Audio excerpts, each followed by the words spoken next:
Ginebra assistant coach Richard Del Rosario sinabing hindi totoo ang kumakalat na balita na kukuhanin ng Ginebra si DeMarcus Cousins. Jordan Heading pumirma na para sa Converge. Ilang taon nga ba ang pinirmahan nito? At bago nga ang lahat, baka naman po pwedeng makahingi ng isang subscription para sa ating channel or pakifollow na rin po kung nagustuhan nyo ang ating mga basketball update. At kung ito na may makakabigat para sa inyo, kahit isang like and share na lamang po. Maraming salamat po. So official nang pumirma si Filipino-Australian gunner Jordan Heading para sa Converge. So hindi na nagpatumpik-tumpik pa ang Converge para kay Jordan Heading na siyang nilatagan agad ng kontrata after makuha sa team ng Terra Firma via trade. Batay sa naging report, pumirma si Heading sa Converge ng 2-year deal na nagkakahalaga ng 200,000 pesos a month or 2.4 million pesos a year na siyang sinunod sa maximum allowed para sa isang rookie dito sa liga. Ipinakita nga ng Converge ang nangyaring pirmahan via social media page ng nasabing koponan. So ito nga, sa wakas, mangyayari na ang pinakainaantay-antay noon pa nitong si Jordan Heading, yung makapaglaro siya dito sa PBA, na kung saan ay makikita ang debut game niya ng nasabing manlalaro sa pagbubukas ng PBA Commissioner's Cup next week, na kung saan ay makakaharap agad ni Jordan Heading ang team na siyang nag-drop sa kanya noon sa PBA, na kung saan ay ito yung team ng Terra Firma Jeep. So inaasahan rin ng Converge na makikita nga ang unang tambalan ng bagong import nga nila na sa Diallo at etong si Heading na siyang first time magsasama lalo na dito sa team. DeMarcus Cousins or Justin Brownlee, yan nga ang inaabang update, especially ng mga Ginebra fans na mga nag-aabang noon pa.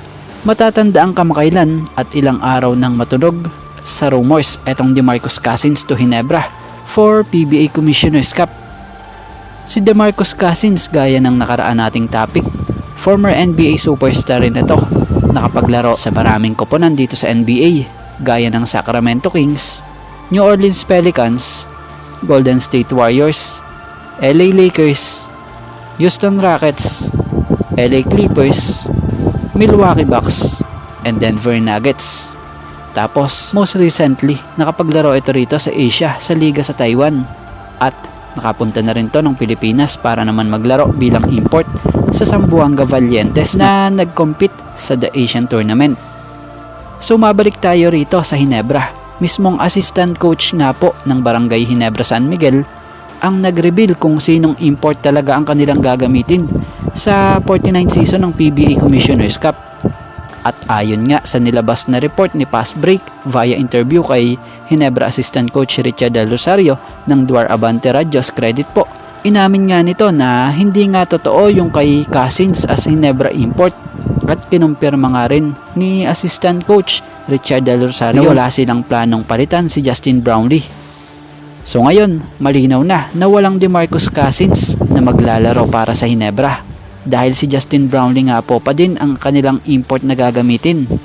Kaya yung mga nagpapakalat dyan ng mga maling impormasyon, kayo yung magsitigil na.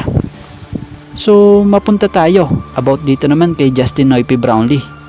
Balita rito ngayon ay focus ito sa Gilas Pilipinas at talagang gusto raw bumawi at motivate na maibalik ang dating lakas. At after nga nito balik focus na nga po muli siya sa Barangay Ginebra at inaasahang babawi.